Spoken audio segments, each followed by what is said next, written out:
Türkmen häkimetleri täze Arkadağ şäherindäki kwartiraları satyga çykaryp, olary aljylara görkezip başladylar. 5 milliard dollarlyk şäherdäki guruluşlaryň hili aşawatlaryň ençemesini lapy keçetdi. Bu ýerdäki kwartiralary baryp gören raýatlaryň ençemesi olary satyn almakdan ýüze öwrendiklerini Azatlyk radiosynyň paýtagtdaky habarçysyna we çeşmelerine gurrun berdi. Bu ýagdaýlar paýtagtda jaýlaryň satywynyň gaýtadan janlanmagyna hem getirdi. Soňky hepdelerde resmiler şäheriň territoriýasynda öň ýaşandy, täze şäheriň guruluşy sebäpli jaýlary ýykylan raýatlara, şeýle-de şäherde işlejek molimlara, medisina işgärlerine we beýleki hünärmenlere kwartiralary satyp başladylar. Olara kwartiralary baryp görmäge hem mümkinçilik döredilýär diýip ýagdaýlardan habarly çeşmämiz 28-nji iýunda aýtdy. Onuň sözlerine görä bir aýatlara kwartiralaryň bahasyny 30 ýyl möhletli ipoteka bilen tölemek mümkinçiligi hödürlenýär. Şol bir wagtda ýokarda agdalan kategoriýa girmeýän aşawatlylardan ipotekanyň başlangyç töleginden başga-da 25 000 dollar möçüründe para talap edilýär. Şäherden kwartira satyn alan raýatlara onu öňümüzdäki 10 ýylyň dowamında satmak hem gadan edilýär diýip çeşmämiz bellidi. Ýöne bu şäherdäki kwartiralardan satyn almagy we bu ýerde ýaşamagy hem de işlemäge umyd edip, ençeme aý bäri olaryň guruluşlarynyň tamamlanmagyna we ulanmagy berilmegine garaşýan aşawatlylar olaryň hilinden juda nägile bolýarlar. Geçen hepde mugallim ayalym bilen bilelikde kwartirany baryp gördük. Göräýmäge hemme zat owadan we täsir galdyrjy. Jaýlarym owadan we olaryň uly ýerdeminleri bar. Ýöne olaryň hili bizi gaty gen galdyrdy. Kwartiranyň etaty gapysynyň töweregindäki gips pytrap durdy. Aspethanadaky we hammamdaky kranlaryň hili hem gowy däldi we olar gowsap çagsap durdy. Ençeme ýerde kafel gowy oturdylman olar çysıp durdy. Jaýlaryň pollarynyň hili hem gowy däldi we köp ýeri çysıp gawaryp durdy.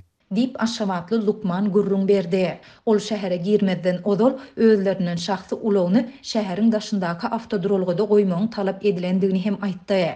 Resmiler oňa bu talabyň şäheriň açylyş dawarasyndan soňra-da saklanyp galjakdygyny duýdurypdyrlar. Şäherde diňe elektrik ulaglar bilen hereket edip bolýar. Ýöne bularyň kadaly hereket etjegi heniz belli däl. Bu transport problemasyny döredip biler. Şäherde entek ösen infrastruktura ýok. Şeýle-de şähere gelýänleriň çäklendiriljektigi, gözegçilik we diňlemek üçin akylly gurallaryň ýerleşdirilendigi aýdylýar. Şahsy durmuşymyzyň galmajakdygyny alada edip, şeýle-de kwartiralaryň hiliniň pesligi derarly jaýdan we täze şäherde işlemekden ýüze öwrdik diýip Lukman bellidi.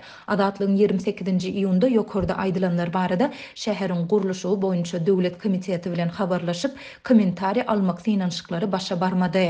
Ýatlasak mundan odol aşawadyň şäher guruluşyk edaralarynda işlän hünärmenler Arkadagyň proýektiniň düzülüşinde seismiki howpsuzlyk nukdaý nazaryndan kemçiligiň köpdigini, gurulan binalaryň hiliniň pesdigini duýdurdylar. Munyň ýa-da prezident Serdar Berdimuhammedow ýurtdaky guruluşyk işleriniň ýokary hilli bolmagyny tawşyrdy. Arkadagyň guruluşy boýunça döwlet komitetiniň başlygy Derýageldi Orazow Köpetdagyň eteginde Berdimuhammedow maşgallasynyň ata-baba owasy bolan Ahal vilayatynyň Gökdepe etrawynyň bawaryp geňeşliginiň golaýynda ýerleşýän şäheriň guruluşynyň birinji tapgyrynyň 3,13 milliard dollara durýandygyny aýdypdy. Ol martda eden çykyşynda ikinji tapgyra. Çaklamalara görä takminan 1,5 milliard dollaryň sarp ediljekdigini hem belläp, takyk çykdagynyň möçüriniň tender yglan edilenden soň belli boljakdygyny aýdypdy. Bu san şäheriň guruluşyna 1,5 milliard dollaryň sarp ediljekdigi barada 2020-nji ýylyň fevralynda yglan edilen serişdeden 3 hesse köpdür. Baralykda emlak sowdasyny edýän hünärmenleriň ençemesiniň sözlerine görä, Arkadagdaky kwartiralaryň raýatlary görkezilip başlanmagynyň ýygyany paýtagtda jaýlaryň satywy gaýtadan janlanyp başlady.